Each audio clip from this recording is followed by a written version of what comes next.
Hey guys, what's up and welcome back to my channel. Today, as you guys can see from the title of today's video, I'm going to be talking to you guys about all the books that I read in October and also talk about all the books I'm going to be reading in the month of November. Before we get into today's video, I do want to thank today's sponsor of the video. Book of the Month is sponsoring today's video. You guys know I love working with Book of the Month. If you guys are new to Book of the Month and you have no clue what the service is about, it's basically a monthly subscription service. Each month they pick 5 to 7 curated selections of books for us to choose from authors that are new or emerging authors or authors that we all know and love. The 2 books the Book of the Month sent me for the month of November are What the River Knows and Check and Mate. I am so excited about Check and Mate by Ellie Hazelwood.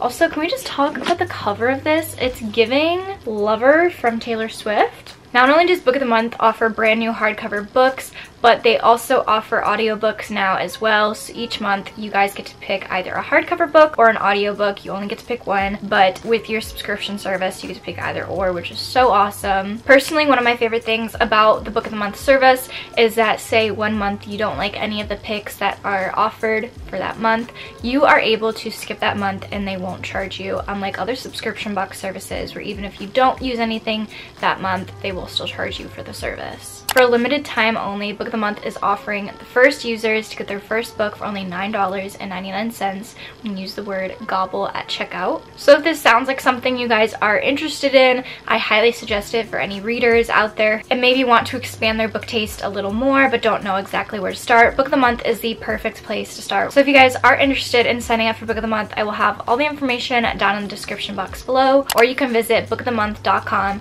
and use the word GOBBLE at checkout to get your first book for $9.99.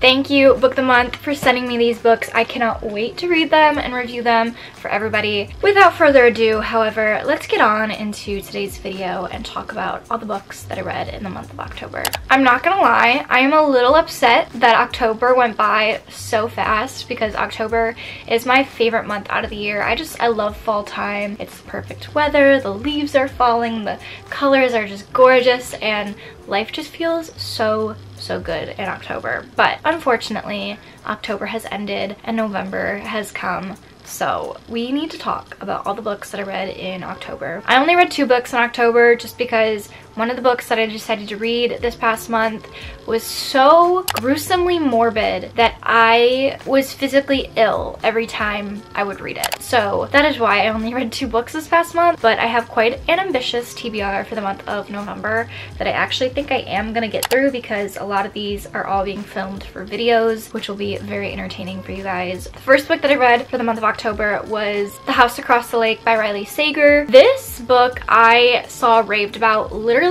everywhere, and I just remember everyone saying that it was so good, so I decided to read it because I really wanted to know what everybody was talking about and why it was so good. And I definitely understand now why everybody was like, oh my gosh, to this book. When you first start reading this book, you really think you know where it's gonna go, and then they twist this element inside the book that you're like, ooh, they hinted to that, but I never would have guessed that that's actually what would have happened because it's just too ridiculous and far out of reality that it would just never happen. And then it does happen and you're like, whoa. I did give The House Across the Lake by Riley Sager 4 stars. It was super good. Honestly, I feel like if you guys liked Layla by Colleen Hoover, it kind of has that same vibe. Not so much in the sense of like the exact what goes on in the book, but the concept of how you think you know where the book is going, but then it twists this little spin to it and you have no clue what happened by the end of it. But it was super good. I really liked it. I also liked how Riley Sager wrote, but there were definitely parts in the book where I was like, yeah, I'm not following.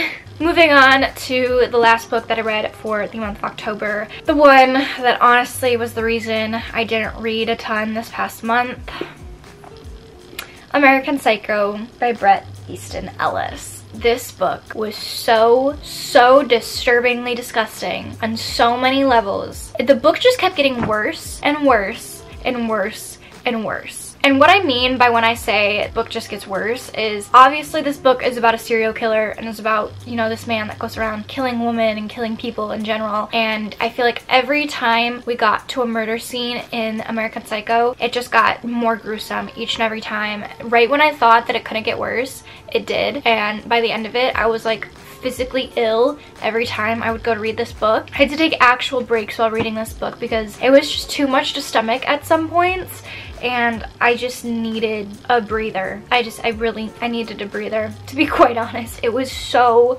morbid. There were also parts in this book where I didn't understand the concept of why Bret Easton Ellis would write. He would take, every so often, he would have chapters where he just talked about like music and artists and their history and their background, and I understand that some aspect it does go to show personality and the character behind Patrick Bateman, but at the same time it happened so much. Like there was a whole chapter just dedicated talking about Whitney Houston, and this man hates women. So I found that kind of odd to spend an entire chapter dedicated to talking about a woman when it's so clear that Patrick Bateman hates women.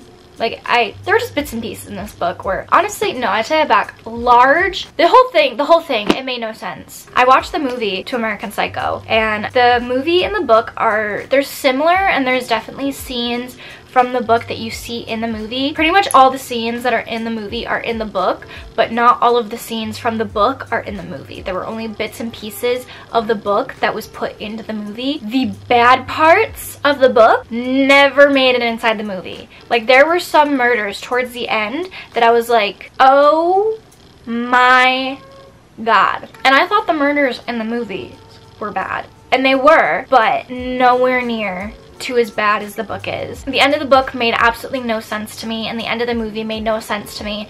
Like, did he really call the lawyer? He clearly did call the lawyer and tell him that he killed all these people. But then what about Owen, the guy that he killed? Like, is he really dead? Or, because then there's the whole scene at his apartment where they're cleaning it out. I'm just confused. I don't know what's real and what's not real in this book. I think that's part of the illusion that Bret Easton Ellis wanted for this book, is to not be able to tell the difference between real and not real in this book, because I feel like that also goes to show what Patrick Bateman was going through, how when he called the lawyer and was like, I killed Owen, I killed all these girls, I did all this, and then he talks to the lawyer and they find out that Owen's alive and he never actually lived at that apartment and that it was all just like a joke. I feel like he specifically wrote the book that way so that you could feel, quote unquote, the same way that Patrick Bateman did when he found out that nobody believed him about the murders, or that like he doesn't even know if the murders actually happened.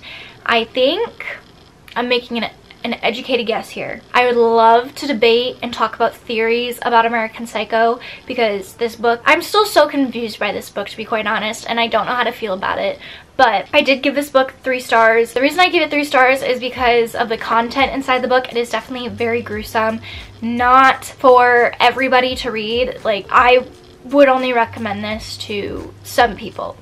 If you don't like blood, guts, and gore and talking about really, really, really dark stuff, I don't recommend this at all, whatsoever. You can join our book club down in the description box below and we can talk about that book if you've read it. I would love to talk about that book with somebody, to just work through the theories that I have in my head and the questions and confusions. We're gonna move on to the books that I'm gonna be reading for the month of November. Like I said, a lot of these books, actually I'm pretty sure all of these books I'm gonna be doing reading vlogs on, or videos for, so this should be really, really fun and I'm very excited. Okay, so the first couple of books that I want to read, I'm gonna be filming a video of books and their movie or TV show adaptations. So I picked 4 books that have movie or TV show adaptations that I'm gonna read, and then I'm gonna watch either the movie or the TV show for it, and then I thought that we would do a video where I compare them and talk about them and what I liked and what I didn't like and all of that. So let's get into them. First one I'm gonna read is All the Light We Cannot See by Anthony Doerr.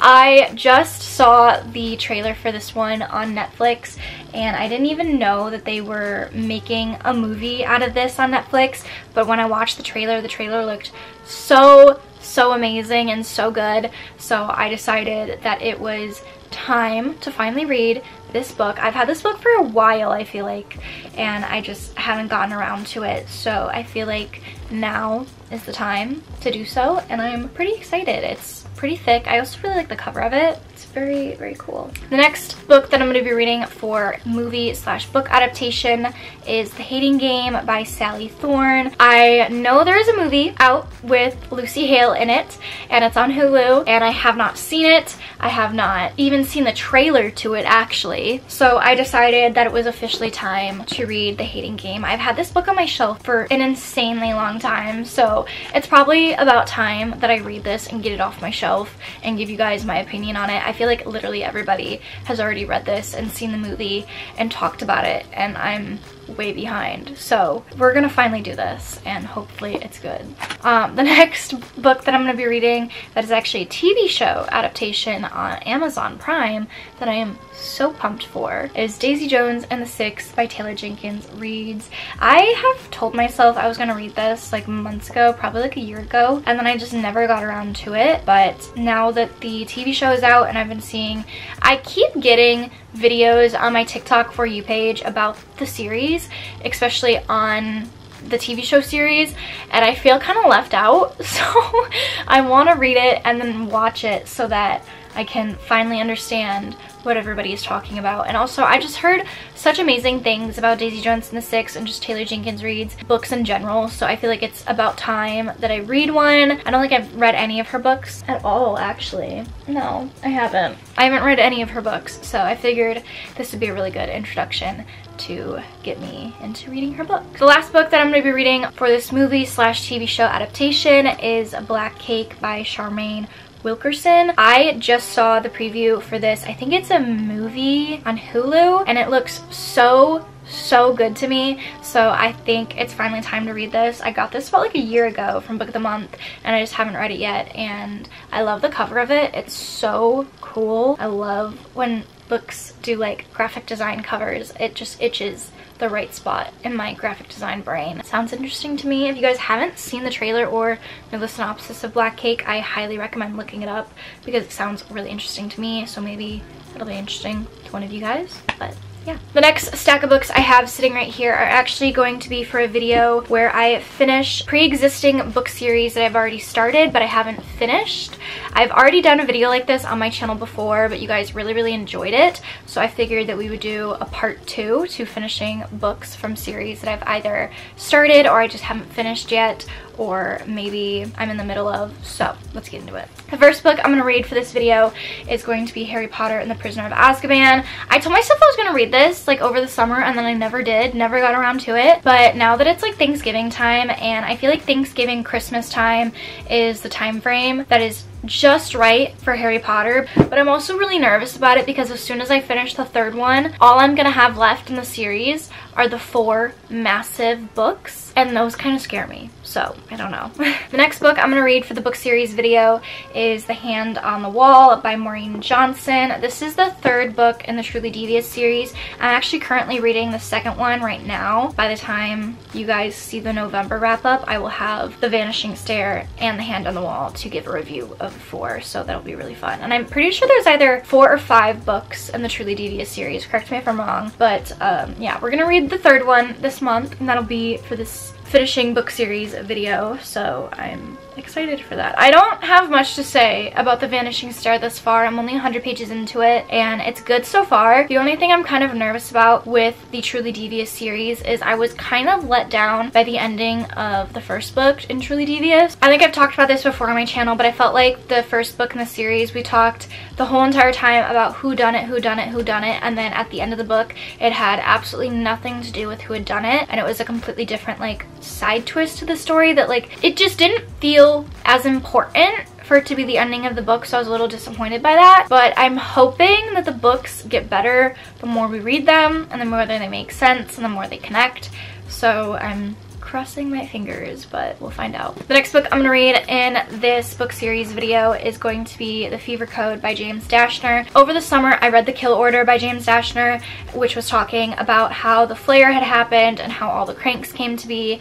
The Fever Code is about how Thomas and Teresa made the maze, which I am so pumped for, because that means we get to see all the characters that we know and love, and we get to see a whole different like side of it, like them building it and then just their relationship all as a whole before all chaos ensued. So I'm so excited for this, I'm not gonna lie. And it also kind of makes it even more exciting because this month the new Hunger Games movie comes out, The Ballad of Songbirds and Snakes, which I've already read and is so amazing, highly recommend it. But it's just so exciting that I'm reading James Dashner and just the Maze Runner books while the new Hunger Games book is coming out, because it brings back the whole dystopian era in me, and I am so pumped and so excited for that. So the next book I'm going to be reading for this series is going to be Vow of Thieves, which is the second book in the Dance of Thieves series. I really enjoyed the first book in Dance of Thieves. It was so good. The banter between the characters was so good, and also the first book left us off on such a big cliffhanger. So I am so excited to see what happens in the last book. I'm pretty sure this is the last book. The last book I'm going to be reading for the book series video is going to be The Play by Elle Kennedy, which is the third book in the Briar U series. I have 2 books left to finish the Briar U series, The Play and then The Dare. So I am so close to finishing the whole Elle Kennedy off-campus Briar U world universe, and I am happy to be finished with it, but also it's a little bittersweet because I remember starting these books like 2 years ago and I just absolutely fell in love with them. Alright, moving on to the next book. This is a lone book that I'm going to be doing a lone reading vlog on, so I'm just gonna... Luna, stop it. Stop that. Why are you so bad? Disobedient. Go play with your toys. You have a whole basket of toys for a reason. Or come chew on my books. That works too. I said I was going to read this in October, but as I've mentioned before, was not able to read more than 2 books without getting physically ill because of American Psycho. But I'm finally going to be reading it this month because the sequel to it comes out, and I am so excited to read this book because it has been described as Divergent but with dragons. I'm going to be doing a whole reading vlog on reading Fourth Wing, and I am so excited and I am so pumped because the second book comes out this month, hoping it lives up to my expectations. The last books I'm going to be reading for the month of November are actually all going to be in one vlog. I'm going to be reading fantasy books for a whole entire week, so I decided what better fantasy series to read for an entire week than Sarah J. Maas's A Court of Thorn and Rose series. I don't have A Court of Silver Flames or whatever, Court of Silver Flames, is that what it's called? I don't know. I don't have that one right now with me, but I will more than likely be going out and buying it or just reading it on my Kindle. But I do have the physical copies of the first 4 ones, so yeah, I'm pretty excited. I think I'm actually going to be reading these next week when I get my wisdom teeth taken out, because I decided why not just sit down, binge read them. I'll be down for 3-4 days, so we'll just read them all in 1 week. I really badly want to like this series, and like not just like this series but love this series and have it be a 5-star series for me, because I've heard such amazing things about A Court of Thorn and Roses, and I'm a little nervous about being let down and not liking it, just because I feel like some fantasy books are, you know, iffy. You know, some of them you might like, some of them you might not. That's the thing with fantasies, you're either gonna love it or you're gonna hate it, and there's not gonna be much of an in-between.